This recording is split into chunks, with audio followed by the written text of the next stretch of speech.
ಕಣ್ಣೀರಿಟ್ಟು ರಕ್ಷಿತಾ ಕೇಳಿದ ಪ್ರಶ್ನೆಗೆ big boss Sudeep ಉತ್ತರ ಕೊಡ್ತಾರಾ? ಬಿಗ್ ಬಾಸ್ ಮನೆಯಿಂದ ಮಾಳು ನಿಪನಾಳ ಹೊರಬಂದಿದ್ದಕ್ಕೆ ಸಹ ಸ್ಪರ್ಧಿ ರಕ್ಷಿತಾ ಶೆಟ್ಟಿ ಕಣ್ಣೀರು ಹಾಕಿದ್ದಾರೆ. ತಮ್ಮ ಎಲಿಮಿನೇಷನ್ ಬಗ್ಗೆ ಮಾಳು ಕೂಡ ಅಸಮಾಧಾನವನ್ನ ವ್ಯಕ್ತಪಡಿಸಿದ್ದಾರೆ. ಹೌದು ವೀಕ್ಷಕರೇ, ಮಾಳು ಹೋಗಿದ್ದಕ್ಕೆ ರಕ್ಷಿತಾ ಕಣ್ಣೀರು ಹಾಕಿದ್ದಾರೆ. ಮಾಳು ನಿಪನಾಳ ಮನೆಯಿಂದ ಹೊರಗೆ ಹೋಗಿದ್ದಕ್ಕೆ ರಕ್ಷಿತಾ ಶೆಟ್ಟಿ ಕಣ್ಣೀರು ಹಾಕುತ್ತಿದ್ದಾರೆ.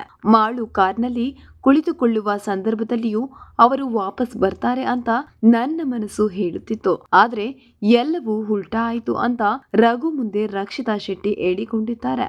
ಉತ್ತರ ಕೊಡುವವರು ಯಾರು?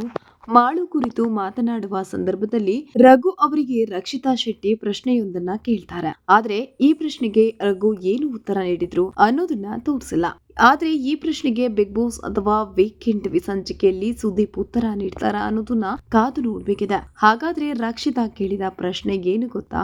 ರಕ್ಷಿತಾ ಕೇಳಿದ ಪ್ರಶ್ನೆ ನಾಮಿನೇಟ್ ಹೇಗಾಯ್ತು ಅಂತ ಗೊತ್ತಾಗ್ತಿಲ್ಲ, ಇಲ್ಲಿಯವರೆಗೂ ಮಾಳು ಮನೆಯಿಂದ ಹೊರಗೆ ಹೋದ್ರು ಅಂತ ನಂಬೋದಕ್ಕೆ ಆಗ್ತಿಲ್ಲ ಅಂತ ರಘು ಮುಂದೆ ರಕ್ಷಿತಾ ಹೇಳ್ತಾರೆ. ಇದಕ್ಕೆ ಉತ್ತರಿಸಿದ ರಘು, ಇದೆಲ್ಲ ಆಟ, ಇಲ್ಲಿ ನಾವು ಏನು ಊಹೆ ಮಾಡ್ತೀವಿ ಅದೆಲ್ಲ ಆಗೋದಿಕ್ಕೆ ಸಾಧ್ಯವಿಲ್ಲ ಅಂತ ಹೇಳಿ ರಕ್ಷಿತಾ ಅವರನ್ನ ಸಮಾಧಾನ ಮಾಡ್ತಾರೆ. ಉತ್ತರ ನೀಡೋರು ಯಾರಾಗಿದ್ರೆ ಮುಂದುವರಿದು ಮಾತನಾಡಿದ ರಕ್ಷಿತಾ ಶೆಟ್ಟಿ, ಈ ಮನೆಯಲ್ಲಿ ಮಾಳು ಅವರಂತಹ ವ್ಯಕ್ತಿತ್ವ ಯಾರದ್ದೂ ಇಲ್ಲ.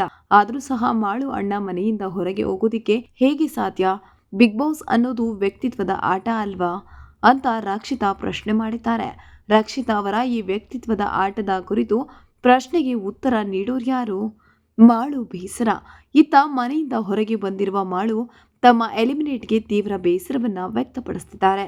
ಮನೆಯಲ್ಲಿರುವ ಸ್ಪರ್ಧಿಗಳ ಪೈಕಿ ನಾನು ಅರ್ಹನಾಗಿದ್ದೆ, ಆದ್ರೂ ಹೊರಗೆ ಬಂದಿರೋದು ನನಗೆ ಆಶ್ಚರ್ಯವನ್ನ ಉಂಟು ಮಾಡಿದೆ. ಮಾಳು ನಿಪನಾಳ ಅವರು ಈ ವಾರ ನಾಮಿನೇಟ್ ಆದ್ರು, ಮನೆಯಿಂದ ಹೊರಗೆ ಬಂದಿದ್ದಾರೆ. ಅವರು ತುಂಬಾ ಬೇಸರವನ್ನ ವ್ಯಕ್ತಪಡಿಸ್ತಿದ್ದಾರೆ. ಕಾರಣ ಇಷ್ಟ, ಅವ್ರಿಗಿಂತ ಬೆಸ್ಟ್ ನಾನೇ ಆಟ ಆಡ್ತಿದ್ದೆ, ಸೊ ನಾನೇ ಹೊರಗಡೆ ಬಂದಿದ್ದೀನಿ, ನನಗಿಂತ ಲೋ ಕ್ವಾಲಿಟಿಲಿ ಇದ್ದವ್ರು ಅಲ್ಲಿದ್ದಾರೆ ಅಂತಂದ್ರೆ ನಿಜಕ್ಕೂ ನನಗೆ ಸಹಿಸ್ಕೊಳ್ಳೋದಕ್ಕೆ ಆಗ್ತಿಲ್ಲ, ಅರ್ಗಿಸ್ಕೊಳ್ಳೋದಕ್ಕೆ ಆಗ್ತಿಲ್ಲ ಅಂತ ಹೇಳ್ತಿದ್ದಾರೆ.